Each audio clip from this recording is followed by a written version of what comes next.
Hello, everyone, and welcome to the Recap of Honor podcast. I'm your host, Colin Tessier of WrestleZone.com, here to talk about all things Ring of Honor Wrestling, including this past week's episode of Ring of Honor Wrestling, the weekly television show. Before I do, just want to remind you all that this show, like everything we do here at WrestleZone, is available on any number of streaming platforms, so it's SoundCloud, Spotify, YouTube, Apple Podcasts, whatever, maybe we've got you covered. So leave a like and subscribe.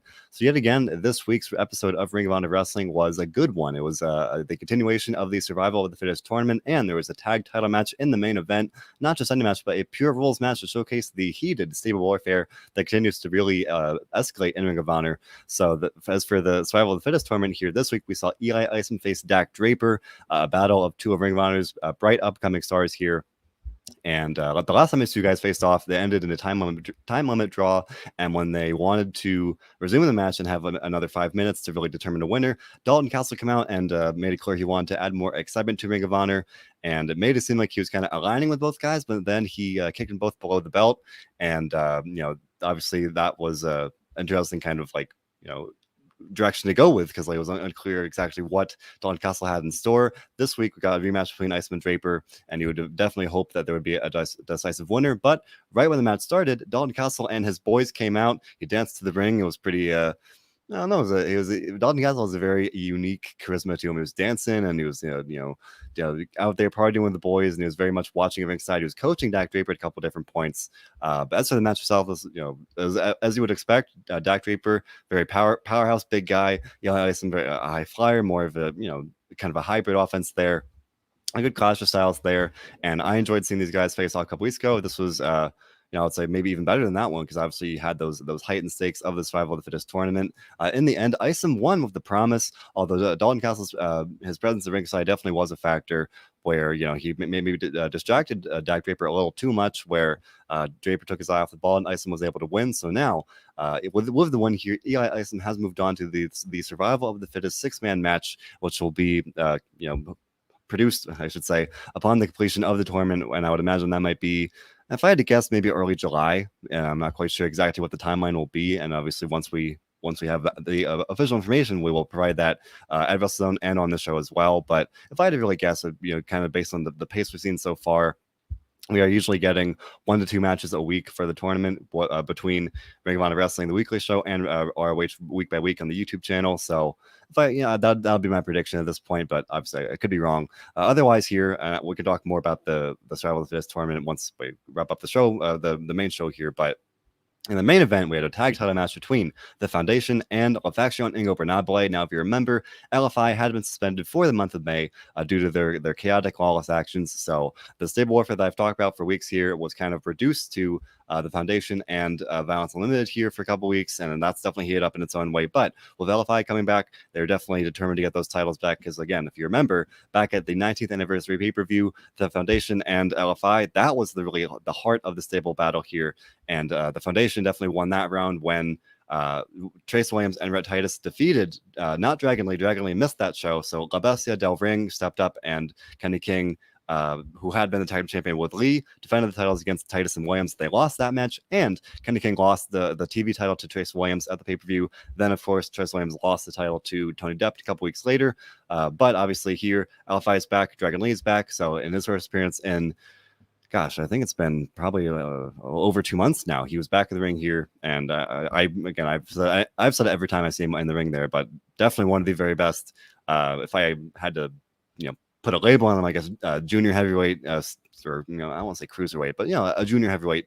I'll say he's one of the very best, and maybe in the company. If not, maybe I'll go in the business. A very very talented, high flyer, striker. Just the man's so fast. Like he moves so fast, and he's a blast to watch. Whatever he's doing, and for me, it's just interesting because, not to say that all cruiserweights are all fast-paced, high-flying guys have to be baby faces, but a lot, when Dragon Lee first came into the company, he was, your kind of good guy that could, pop the crowd with his high-flying action. But now he's this evil Dragon Lee that's part of LFI here. So I like that progression here. And so the match itself, a couple weeks ago, Williams and Rhett Titus made clear that they wanted to defend the titles under pure rules as their quest to quote unquote purify a Ring of Honor all the divisions, all the titles. They wanted to really have them contested under pure rules. And I think it's worth noting out that King and Lee won the titles in a pure rules match. I think that was in February. So, they are at least tentatively familiar with the pure rules, but that was their ultimate downfall here, because you have the Foundation, a stable that is very much driven by this quest to, again, purify wrestling, to really showcase pure wrestling. And then you have the LFI, definitely a group where they are anti-pure wrestling, where they break the rules, bend the rules. They're all about chaos and winning at any means necessary. So obviously that inherent clash of styles, and having this title match, it's worth noting that they did play by the rules for the most part, although some cheap shots, some chippiness here and there, as you would expect. But the big story here was that, while they did win those titles in a pure rules match, they're not pure wrestlers in a literal sense, right? They have maybe a little less familiarity with those rules. Kenny King, ironically enough, used all three of LFI's rope breaks. So, it's going to be interesting to see if Dragon Lee might be a little upset with Kenny King there, because I hate to say that it's Kenny King's fault for losing this match, but he used all three rope breaks. And it's worth noting, in a pure rules match, you use rope break when you interfere to break up a pinfall or submission. So not only did he use some rope breaks to get out of submission holds, he did use a rope break to break up a pinfall here or there. So again, that unfamiliarity definitely did cost him, where he was, he used all three rope breaks, and then in the end, I think what it came down to, a super pile driver from Tracy Williams on, I think it was Kenny King, and the Dragon Lee broke it up. Or the broke up the pinfall, and because they'd already used the rope breaks, the referee disqualified LFI. The Foundation retained the titles, so the Foundation still reigns supreme there. And definitely, Dragon Lee could have a bone to pick with Kenny King for that very reason. But worth noting that in the end, it was yet another stable brawl between the Foundation and LFI. So they're, at least for the moment, remaining a united front in that sense, and continuing this chaotic brawl and this battle and this war for stable supremacy there. And there's no clear leading faction at this point. That the gold remains kind of spread all throughout the three groups, where Roosh has the world title, Tony Deppen of Violence Limited has the TV title, and then of course the Foundation has the pure title and the tag titles. So it's nice, and they're showing the wolf in that sense. So it's definitely hard to predict a winner, or not even a winner, but kind of a leading force in this stable warfare. But I'm enjoying it. So it keeps turning on in a dynamic way, where it's like, again, you had LFI go away for a bit. Now they're back, and it's worth noting that the Violence Limited came out to the stage and just watched these two stables brawl to end the show. Obviously, and maybe to kind of the implication that just their sheer presence in Ring of Honor has kind of encouraged the Foundation and LFI to up the ante, to brawl more violently, to be more chaotic. There's something maybe something to be said for that. But I definitely like that touch, where it would be way too easy to have Violence Unlimited run down to the ring and get engaged in this brawl. Instead, they just simply watched it unfold and kind of made it clear they'll be there to kind of sort through the wreckage and maybe try and capitalize on that situation. So yet again, another really strong episode here. Every week it feels like there's never really a weak episode. It's every pretty much every week I'll say two good matches. Happy with the stories being told in those matches. Happy with the outcomes. Happy with the continuing progression of these stories here every single week. So it's one of the things I'm doing in the show, but just trying to spread the word that Ring of Honor Wrestling is a very good weekly show. You gotta watch it. It's 1 hour, less than 1 hour. It's 50 minutes, even with commercials. You're usually going to get two very solid matches of the very best wrestling on the planet, for my money at least. And it's available on Ring of Honor's website for free. It's available on Fight TV for free. The Fight TV is Monday nights at 7 p.m. And there are any number of other ways to watch it as well. So you gotta watch it. You gotta check it out. You gotta watch Ring of Honor Wrestling. Just give it a shot. If you're not watching it already, you gotta give it a shot just to see if Ring of Honor is for you, because it's not the same as WWE or AEW. It's definitely its own brand of wrestling. It's pure wrestling. It is Ring of Honor Wrestling. So that it's definitely worth checking out. And when you've got a show like Monday Night Raw every Monday for 3 hours, I'd say even just for the time investment, I would say check out Ring of Honor for those 50 minutes, because you're gonna get your, I can't even say you're gonna get your money's worth. It's free good wrestling. Some of the very best wrestlers on the planet, guys like Dragon Lee, Jay Lethal, Jonathan Gresham, Roosh, Brody King, Tony Deppen, Tracy Williams, all these guys. And Bandido will be next week. We'll talk about that. But all these guys, you got to check them out. Definitely worth a shot. If you're not watching it already, why not? There's no reason not to. Again, 50 minutes out of your time, more than worth it. And again, you're not even paying to do it, so you're more than going to get your money's worth. So can't recommend it enough. If I had to put a number to it, I would say a very solid, maybe a very solid 8, or even maybe 8.5 for this week's episode. That's probably my consistent number here. And I usually don't even give it a number because I guess I never necessarily think to. But if I have really, that's probably kind of my average number here. If I had to think about it, not just this week but in general, it's usually like a solid 8.5 out of 10 every single week. So gotta check it out. Another good episode of Ring of Honor Wrestling. Next week, maybe even better. We're going to see another Survival of the Fittest qualifying match here. It's going to be Bandido versus Bateman of the Righteous. That's going to be a good one. A very clear clash of Bandido's electric high-flying offense and Bateman's powerhouse, big man David versus Goliath. Very much. That's my prediction for that kind of story. If I had to really predict at this point, I'd have to think that Bandido will get his shot here, at least in this that 6-man match. At the end of the tournament, they'll at least have that shot to earn the title match rather than losing this qualifying match. I have to think that Bandido, for me, one of the very, I can't even say underrated, but one of the guys I've been really looking for to have that breakout moment in Ring of Honor. I think this is his chance by beating Bateman here. As good as Bateman is, as intimidating of an enforcer as Bateman is, as capable as Bateman is over in the Righteous, I've got to think that Bandido will win this one. And also, maybe even more exciting, a triple threat match for the television championship. Trace Williams, Dragon Lee, and Tony Deppen will battle it out. And that one, you're going to have all three stables, all three main stables. I always overlook Shane Taylor Promotions, but the three main stables we're seeing here in Ring of Honor, they're going to be represented in that triple threat match in the main event for the TV title.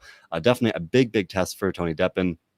And that one's very hard to predict. Yeah, Deppen just won the title, but that's what we were saying about Trace Williams. I was saying before that match that I didn't think Trace Williams would lose so soon, and he did. So anything can happen. So maybe Dragon Lee will retain the title there, or regain the title there, or Williams will win it back himself, or Tony Deppen could pull off, I guess, what could be considered an upset in that sense. So I'm very much looking forward to see what happens with that one.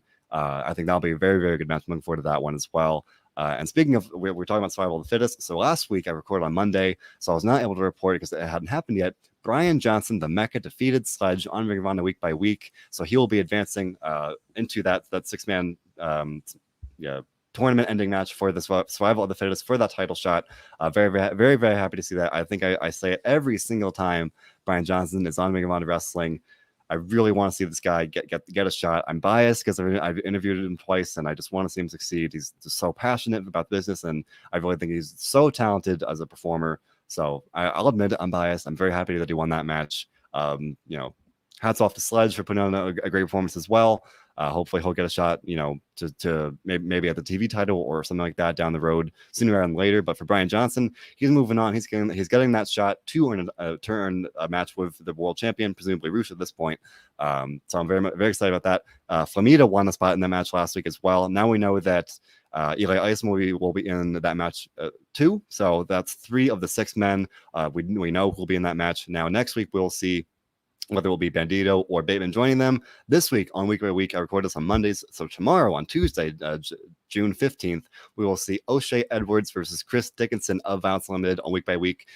In another qualifying match there.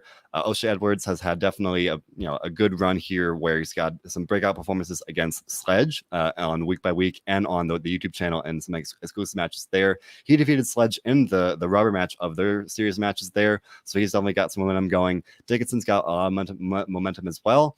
He's been riding high with Violence Unlimited, and he picked up a win on Week by Week. I think that was maybe 2 or 3 weeks ago at this point. So for me, if I had to really predict, I would probably put my money on Dickinson for that one, based on his background, based on his experience, based on, for me, just viewing him as a contender. Whereas O'Shea Edwards is more of this, more of a new name. And he said it in a promo for the match this week on Ring of Honor Wrestling. He said, hey, everybody knows who Chris Dickinson is. Nobody knows who O'Shea Edwards is, but he hopes to change that after this match here. So maybe he'll be able to. He'll be having that match tomorrow on Week by Week.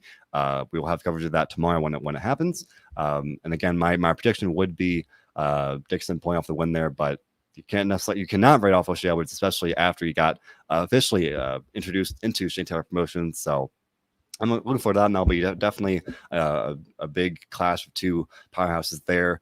And otherwise, looking at the newest edition of the X-Files on Ring of Honor Wrestling.com, Calvin Eck covers all things Ring of Honor as well. I didn't mention it last week, but we know a newcomer on Ring of Honor TV. His name is Rocco.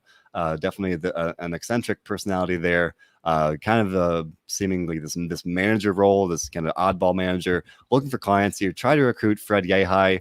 I think that was last week on Ring of Honor Wrestling, and Yehai was not interested, or that might have been on week by week or something. But definitely, Yehai turned him down. So Rocco is out there looking for clients. Eck notes that Rocco has trained in the dojo, and he's been featured on Feature of Honor shows, and he's looking for clients. He quote unquote has connections, so I don't know what that means, but Rocco is here to stay. So he's obviously looking for some clients to work with, and I'm curious to see what happens with him. Over on the women's side of things, women's division Wednesdays still going strong. Last week we learned that Vita Von Star has earned a ticket to gold, and every week here you can definitely expect to see more women's division Wednesdays on Ring of Honor's YouTube channel. So more showcase matches for the women here that could or will be in the ROH Women's Title Tournament this summer. Not sure what the match will be this week, but it is worth noting that this past week, Amy Rose made a return, the former manager of LFI. She with after Max, everybody involved in the women's match. I think that was last week when she really laid out. I don't even think the website says it, but she let out everyone that was on Women's Division Wednesday this past week, and definitely established herself as a force to be reckoned with. Now it's worth noting that Maxine Taylor has wrestled twice on Women's Division Wednesday, but she has not earned a ticket to gold yet, so that'll definitely be something worth looking out for as well. But Amy Rose then, at least on a digital exclusive promo, she was saying that this was her first appearance since Kenny King and La Bestia del Ring, kicked her out of LFI, I should say. I think that was at 19th anniversary.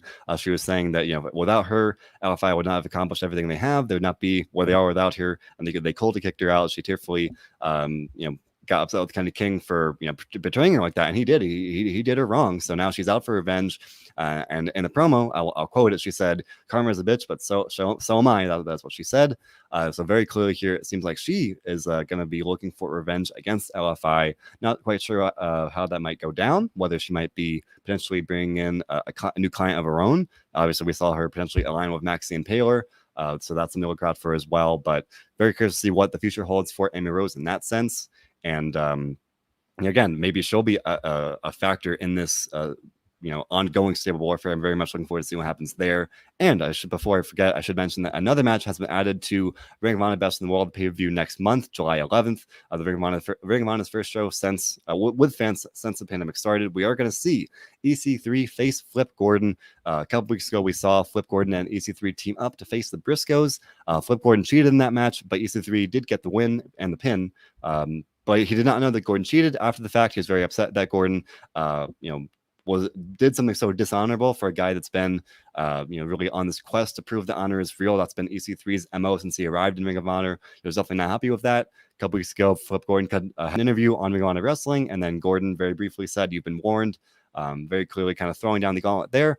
Now the match is official, and that will be a clash. I mean, that's a great match for EC3's second pay-per-view match in Ring of Honor here.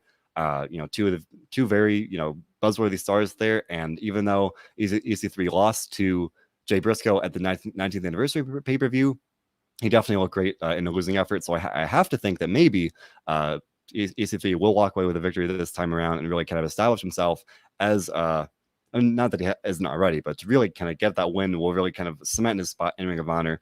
But at the same time, for Flip Gordon, a guy that is owed a Ring of Honor World Championship shot, got to wonder if he'll win that match and then maybe kind of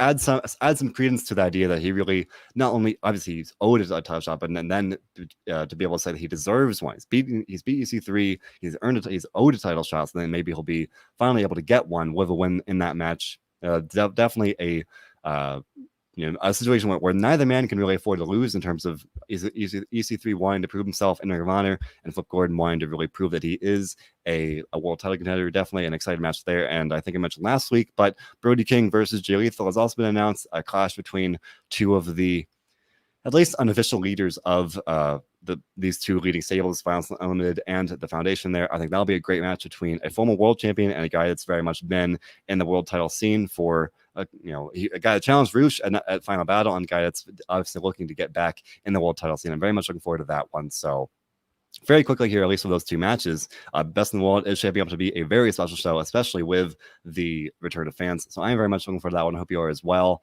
And that's all that I've got for here in the world of Ring of Honor, at least for this week. So with that, I'm here every week talking about Ring of Honor wrestling. Make sure, and as I said before, make sure you watch the show. It's 50 minutes. You got to watch it. Can't recommend it enough. Otherwise, I record this on Mondays. John Clark and I will be back here tonight on Monday night to talk all things Monday Night Raw.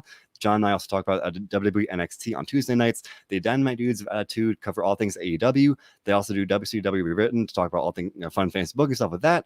Robert D. Fleece and I have been pushed to Saturdays for the SmackDown Double Down, so make sure to check that out. We've also got a great stream of interviews constantly coming to you guys with Bill Pritchard recently interviewed Eric Rowan, Fred Rosser, Sean Spears, more than I can even think to name.